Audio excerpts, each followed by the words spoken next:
Dr. Thomas Allen stood under the harsh, sterile lights of Operating Room 3. He was 45 minutes into a tricky, inflamed appendectomy. The patient's appendix was swollen and ready to burst. Precision was everything. Sweat beaded on Thomas's forehead beneath his surgical cap. "Retractor, please," Thomas murmured, keeping his eyes locked on the incision. The scrub nurse, Sarah, slapped the metal instrument into his gloved hand. Thomas leaned forward over the patient. That was the exact moment the drawstring on his oversized surgical scrubs gave way. It didn't snap. It simply slid open. The loose cotton pants, weighed down by a heavy pager clipped to the waistband, began a slow, traitorous descent. Thomas felt the sudden rush of cool air around his waist. He froze. He couldn't drop his hands.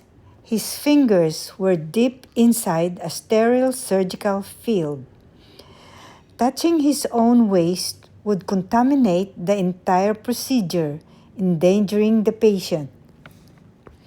"Sarah," Thomas whispered, his voice tight, "we have a breach."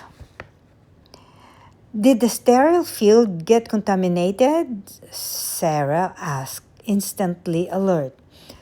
"No," Thomas hissed, his face flushing bright red. "My pants, they're falling."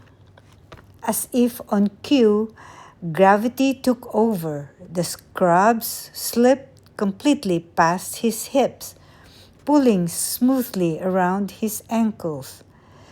Thomas was left standing in his bright blue cartoon dinosaur boxer shorts, completely exposed to the entire surgical team.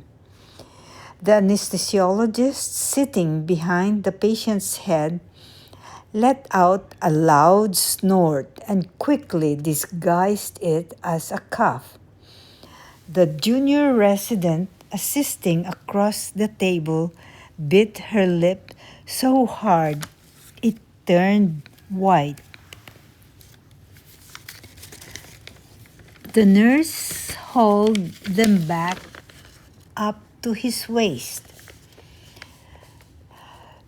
"Tie them tight, Brenda. Double knot it," Thomas pleaded. "I can't tie them, Dr. Allen," Brenda whispered frantically. "If I reach around to tie the front strings, my unsterile hands will brush against the front of your sterile gown." "So, what do we do?" Thomas asked, his hands still perfectly steady inside the patient's abdomen. "You're just going to have to shuffle, Doc," Brenda said, stepping back. The moment Brenda let go, the pants instantly dropped back down to his ankles. For the next 10 minutes, Dr. Allen performed a flawless appendectomy. He cut, stapled, and sutured with absolute masterclass precision.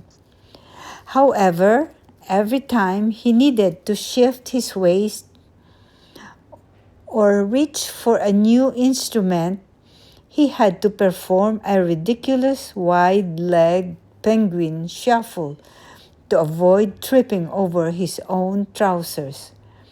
The room was dead silent, save for the rhythmic beeping of the heart monitor and the occasional muffled sob of laughter from the resident. "Appendix out," Thomas finally announced, dropping the inflamed tissue into a specimen container. Close the skin, please. He stepped back from the table, carefully shuffled out of the puddle of his own pants, and kicked them across the floor like a soccer ball.